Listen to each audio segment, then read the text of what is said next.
Hi friends, the sea of നോളജിൻ്റെ പുതിയൊരു അധ്യായത്തിലേക്ക് ഏവർക്കും സ്വാഗതം. നമ്മൾ ഇന്ന് ചെയ്യാൻ പോകുന്നത് നമ്മൾ വീട്ടിൽ സ്വന്തമായിട്ട് എങ്ങനെ ഒരു ചെറിയ വെൽഡിംഗ് സെറ്റ് ഉണ്ടാക്കാമെന്നതിനെ പറ്റിയാണ്.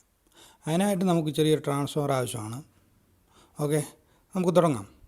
അതിനു മുമ്പായി ഈ ചാനൽ സബ്സ്ക്രൈബ് ചെയ്യാത്ത എല്ലാ കൂട്ടുകാരും ഈ വീഡിയോയ്ക്ക് താഴെ കാണുന്ന സബ്സ്ക്രൈബ് ബട്ടൺ പ്രസ് ചെയ്ത് ഈ ചാനൽ സബ്സ്ക്രൈബ് ചെയ്യുകയും അതിനോടടുത്ത് കാണുന്ന ബെല്ലൈക്കൺ എനേബിൾ ചെയ്യുക. അങ്ങനെ എനേബിൾ ചെയ്ത് കഴിഞ്ഞാൽ നിങ്ങൾക്ക് ചാനലിൽ അപ്ലോഡ് ചെയ്യുന്ന എല്ലാ വീഡിയോയുടെയും നോട്ടിഫിക്കേഷൻ ആ നേരം തന്നെ ലഭിക്കുന്നതാണ്. ഓക്കെ, നമുക്ക് തുടങ്ങാം.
എല്ലാ കൂട്ടുകാർക്കും ഈ വീഡിയോ ഇഷ്ടപ്പെട്ടതായി കരുതുന്നു. ഇതുപോലത്തെ നല്ല നല്ല വീഡിയോകൾക്കായി ഈ ചാനൽ സബ്സ്ക്രൈബ് ചെയ്യുക. ഈ വീഡിയോയ്ക്ക് താഴെ കാണുന്ന സബ്സ്ക്രൈബ് ബട്ടൺ പ്രസ് ചെയ്ത് ഈ ചാനൽ സബ്സ്ക്രൈബ് ചെയ്യുകയും അതിനോടടുത്ത് കാണുന്ന ബെല്ലൈക്കൺ എനേബിൾ ചെയ്ത് ഈ ചാനലിൽ അപ്ലോഡ് ചെയ്യുന്ന വീഡിയോകളുടെ എല്ലാത്തിൻ്റെയും നോട്ടിഫിക്കേഷൻ ആ നേരം തന്നെ നിങ്ങൾക്ക് ലഭിക്കുന്നതാണ്. Okay, bye.